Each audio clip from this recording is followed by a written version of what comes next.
Haiti Matters.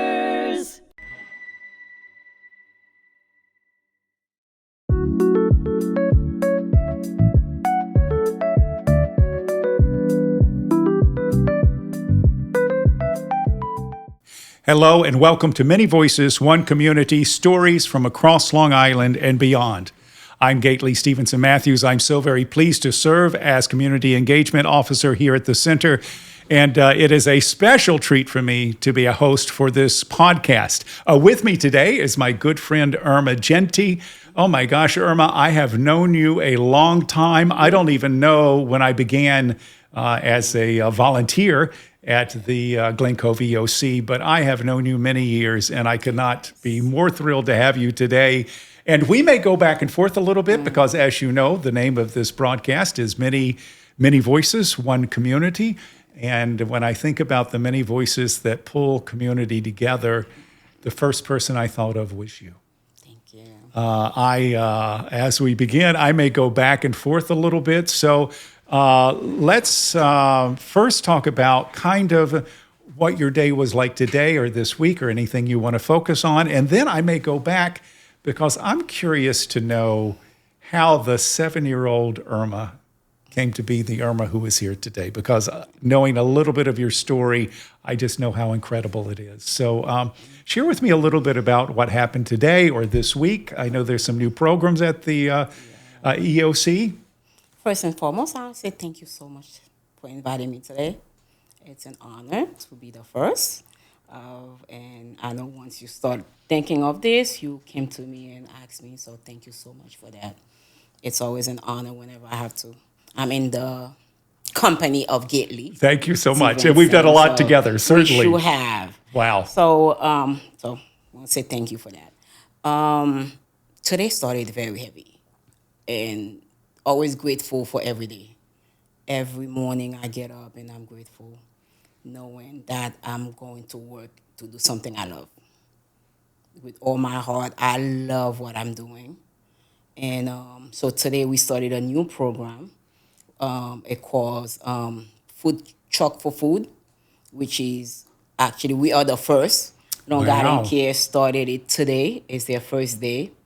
And it was an honor again. It's a program for the seniors, 60 and over, where they get food boxes, including, oh my God, it was packed this morning. So I'm very grateful. Well, I will say, giant shout out to Long Island Cares for being supportive of Glen Cove EOC. I know there are other organizations that support EOC in many other ways and help. I know the program serves not just with food, but certainly training and such for the kids when they're trying to get summer jobs and such as that.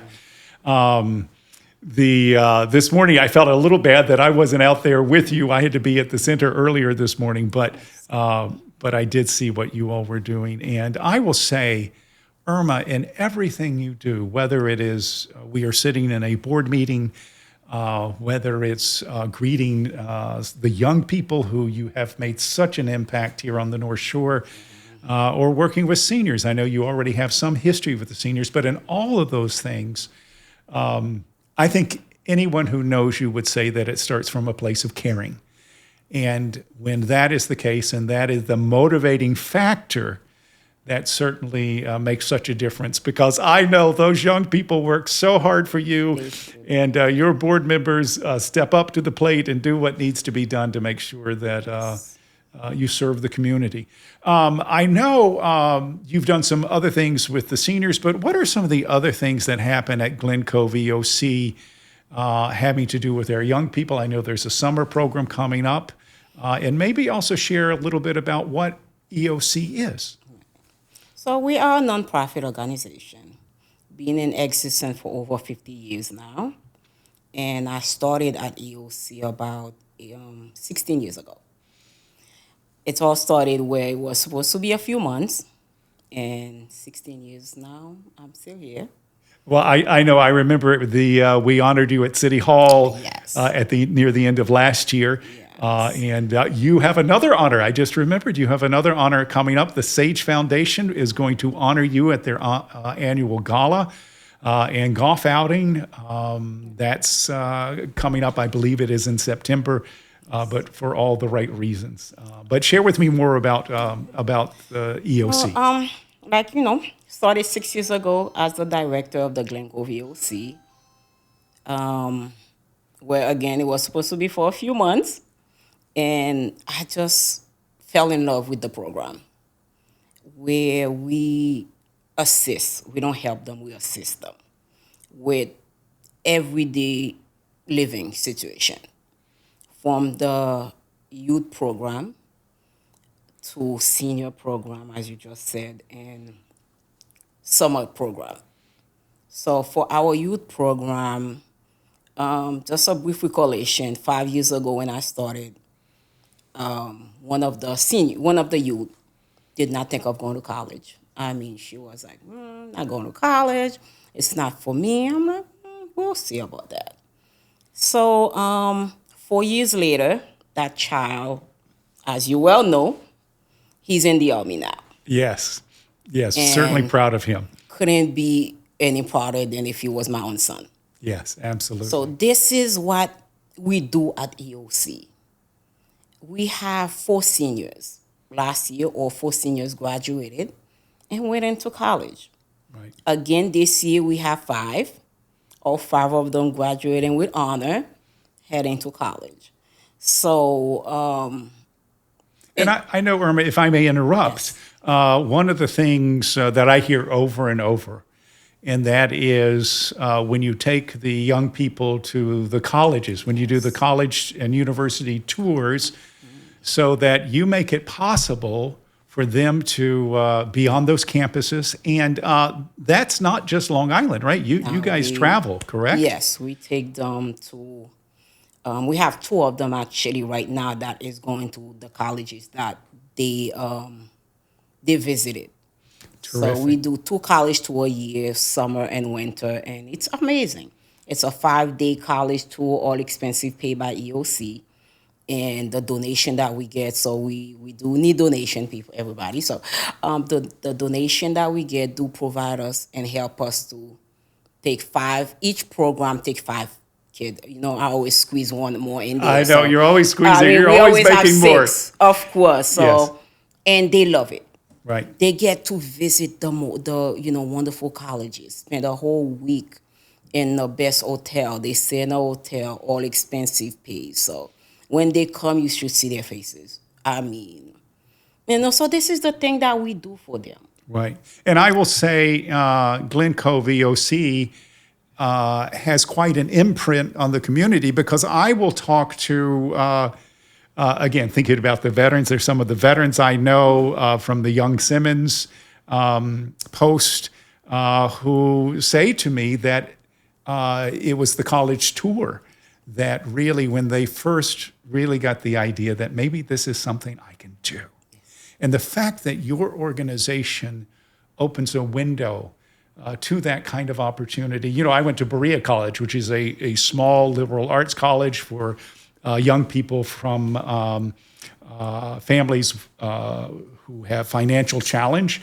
That college gave me a leg up in an incredible way. And the fact that your organization, in a similar way, really gives opportunity to people who have the drive and have the ability, but may just not have the opportunity. So the fact that you all lift people up is just giant. I'm curious to know. So again, I know the adult Irma, and you are fierce. I mean, whether it's some event that you're putting together for the young people or families in need, whether it's a food drive.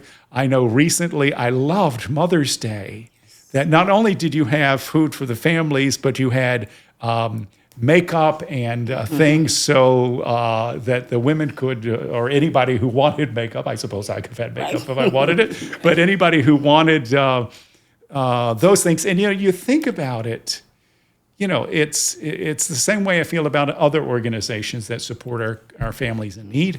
And, it's more than just food. It's more than just, making sure somebody has a nice suit to wear at an interview. It's about empowering people. And you have such a gift there. But where was the 7-year-old Irma? Where was she, and how did she get to where she is now? Because I know a little bit of the story, but can you share with me a little bit of that story? Actually, it's all belonged to my parents. I mean, I had two loving, nourishing parents, which is late now and miss them every day. But my mother was a nurse, my dad a lawyer. But the love that they pour into their family, and this is the type of mother I always wanted to be, and I think I am.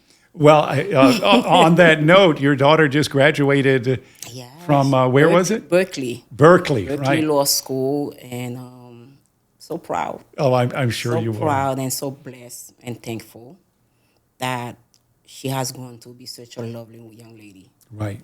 I mean, but she's staying in California, which is, whew, but but she's doing her heart desire. She's going to be a lawyer. I mean, well, actually, she is a lawyer, but she has to take the board in July. But she's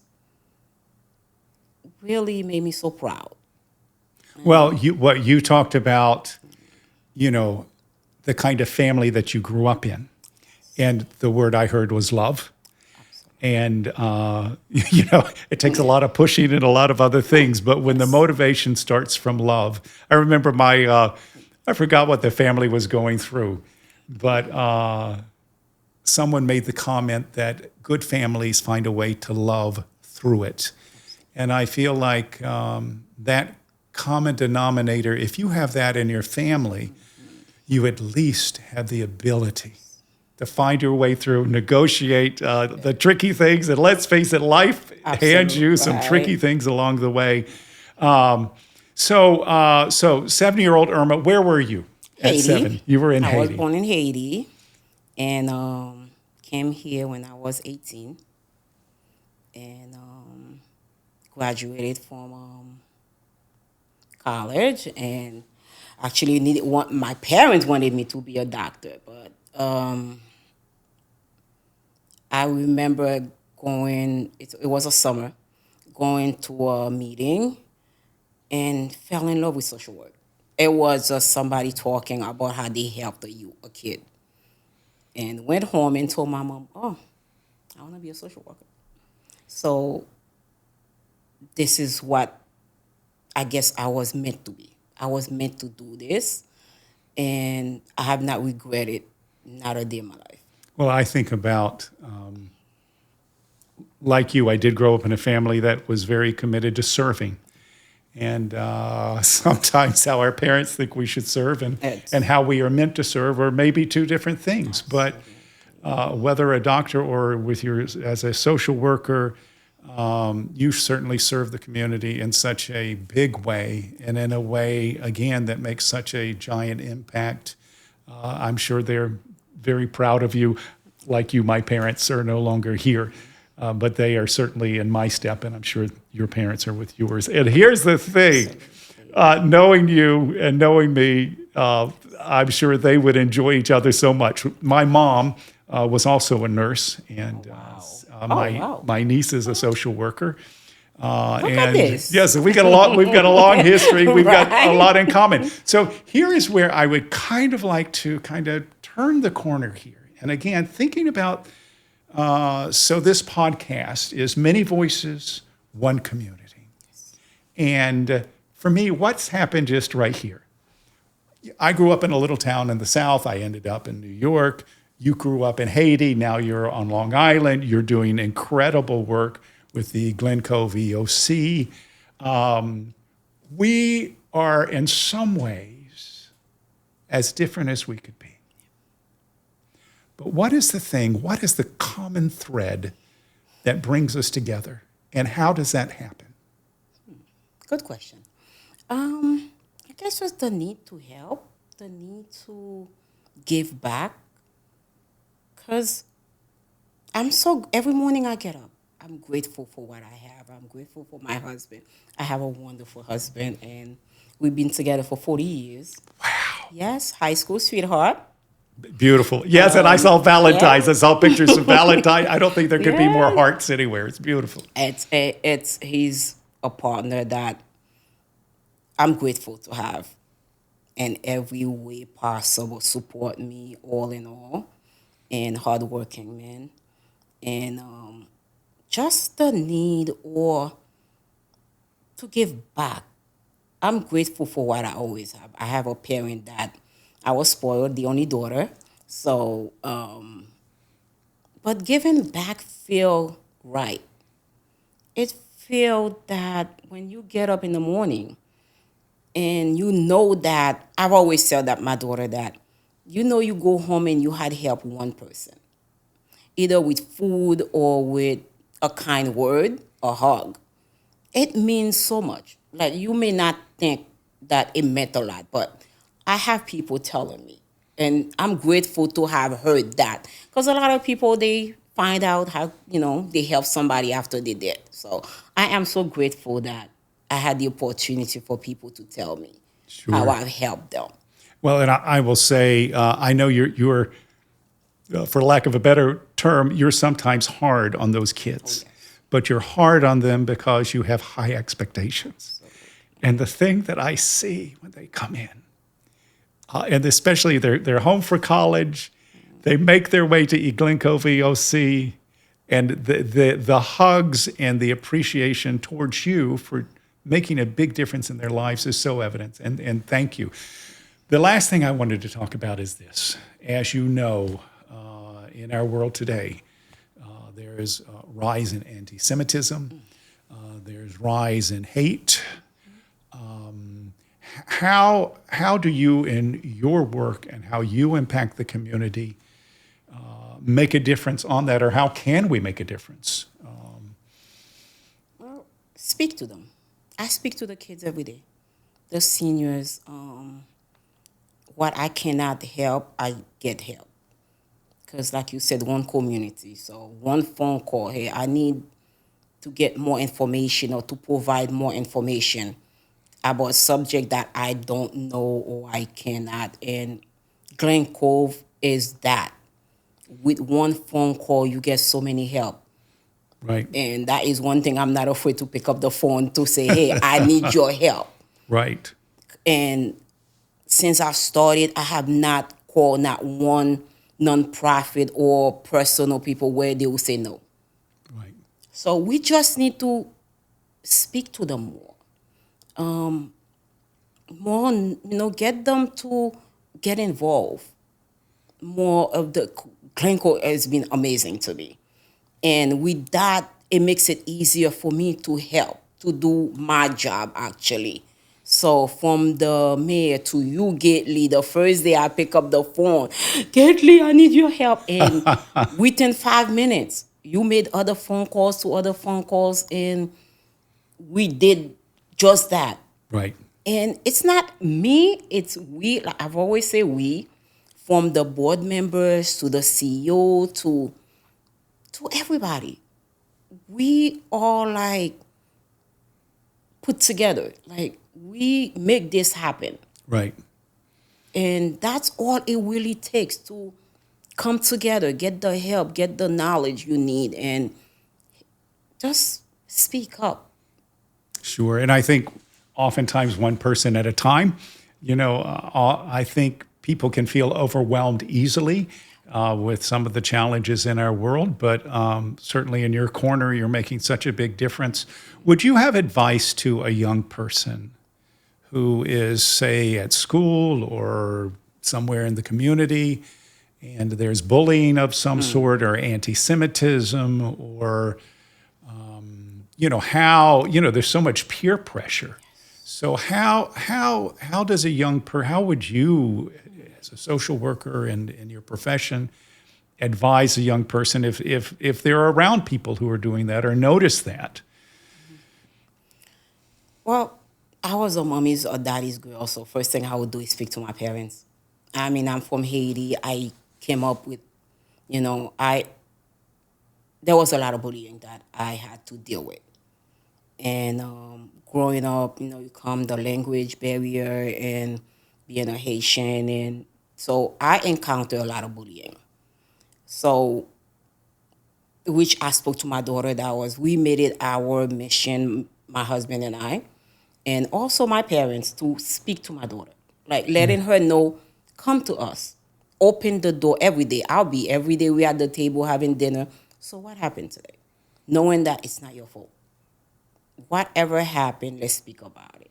Like I always tell her, something happening in school, let me know because I'll always have your back. But I need to know in order for me to defend you, in order for me to help you. So that is the same thing I brought to EOC. That's beautiful. Every day they come to the office, I make it my business. How was school today? Okay. But at least I ask. Right. Somebody is asking. And believe it or not, Gaitley, I have a lot of kids that do come to my office and that do speak to me about the bullying. And what we do workshop. We get people, so I'm working at EOC not under my title as a social worker. So it's as the director, as you Sure. know. Social worker comes in, Right. to play sometime, but this is where we do a lot of workshop. EOC provide bullying workshop every month, every Saturday, every other Saturday they go to workshop. They pick what they want to talk about, what topic or what they want. So bullying it's heavy. Right. So we do try to speak to them, have them come to the office. We do bring a lot of professional. I have myself brought a lot of professional to speak to the youth because, believe it or not, this is one topic is dear to my heart. That's one of the reasons we had the mental health awareness. Yes, I remember that, and it was great in a community event. Absolutely. And I will say sadly, my mother, who was the nurse, before she went into public health, she worked in psychiatry. And sadly, there's still stigma, around mental health challenges and people feeling comfortable enough to ask for help. And, major hat off and accolades to Glen Cove EOC for addressing that and making it possible. I will say again, just knowing you, I feel like you are always so very proactive about making sure that's the case. Here at the center, we talk a lot about upstanders and people who, instead of backing off or just, staying away, they stand up for justice. They stand up, for their friend. And, the fact that you prepared your daughter anticipating what kind of prejudice she may run into. All of us have so many different situations, whether it's racial prejudice, whether it's anti-Semitism, whether it's homophobia, whether it's just any number of things that make us different. And rather than having those things that make us different be our strength, Absolutely. it's so easy for people to go the other direction. And I think it starts from not understanding or just because somehow different means bad, as opposed to different for me is an opportunity. Absolutely. I feel so fortunate every time that I am at Glen Cove EOC and somebody new walks in the door. And, I have a friend who always said, I don't know whether she was talking house of worship or a club, but she said, I don't want to be somewhere where everyone thinks exactly the same. One, what good is that? And two, what a horrible world that would be. And so the whole idea that, oh my gosh, we have really got to all agree. Every one of us has to be exactly the same. And if you aren't on this page, you're not a part of the club, is such the wrong thinking. And certainly here at the Holocaust Memorial and Tolerance Center, we teach tolerance, we teach inclusivity. We certainly talk about the Holocaust and the horror of the Holocaust and making sure no one are working to make sure no one knows, no one ever forgets that, a democratically elected official turned an entire nation against so many people, mostly the Jews, but certainly many other groups of people. And those lessons are so very important. And I will say, with Glen Cove EOC and your work there and your work in the community, you certainly empower people, because I think when people are down and out, or when people economically are at a hard place or don't feel like there are any options, I feel like it multiplies everything. Absolutely. It multiplies everything. Absolutely. What is your, as head of Glen Cove EOC, why don't you tell me two of your most we probably have time for one. Tell me one of your most favorite things or most favorite moments at Glen Cove EOC. You're asking me for one, Gaitley, but okay. Well, narrow it down to one if you can. You know what? I would say last year, when education is top for me. When I see those 5 kids, you were at the reception, so proud to graduate. And honestly, they were grateful for EOC. For the 5 years I've been at EOC, that was a surreal moment. Right, sure. And a defining moment, yes. Absolutely. Seeing their faces, Gaitley, and their last day coming and tell me bye because they're heading to college. Right. So if I have to put it in one, that was that. Beautiful, beautiful. And I will say I was so very honored to be a part of that and to be there for that moment. And with those young people, last night, speaking of Glen Cove EOC and a fellow board member, and yes. I'm not actually sure when this will air, but Alan, Alan Hudson received his tenure as principal of the high school. And I just think about real movers and shakers within the community, and he certainly is one. And kind of wrapping this up, I want to just say what a pleasure it is to have you as my very first guest. I've learned some things today about you that I didn't know. Again, the theme of this is many voices, one community. And when I thought of that, I thought of you, and I thought about how respecting the many voices, respecting the many attitudes, respecting the many gifts that we all bring to the table with very different experiences, and finding, again, I will talk about a lot, the common thread that joins us. And the thing I have heard here today from you has been love. It has been respect. And it's also been being proactive. Irma, I will say, it's one thing to see an opportunity and think there may be something you can do. It's a completely different thing when you step up to the table and do it. And so with that in mind, let me say it's been such a pleasure having you here today and for my very first guest. And I hope I can have you back at some point, and I will see you at the next board meeting. But just to say, yes, just last words. Someone special that I want to thank. Without that person, none of this would have been possible, and it is to Mr. Wingate from the Housing Authority. Without his, none of EOC would not be where it's at. Yes, so absolutely. Definitely, if I did not say thank you to him, I would not feel right. I understand.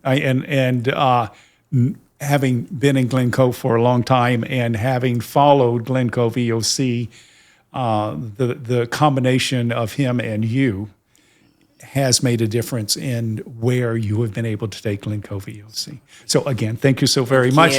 Again, I'm Gaitley Stevenson-Mathews. You've been watching Many Voices, One Community, stories that unite us across Long Island and beyond. And beyond has been Haiti today, and also Irma, who is just an amazing person. Thank you so much for joining us, and make sure you look for all of our podcasts on our media pages. Thank you so very much.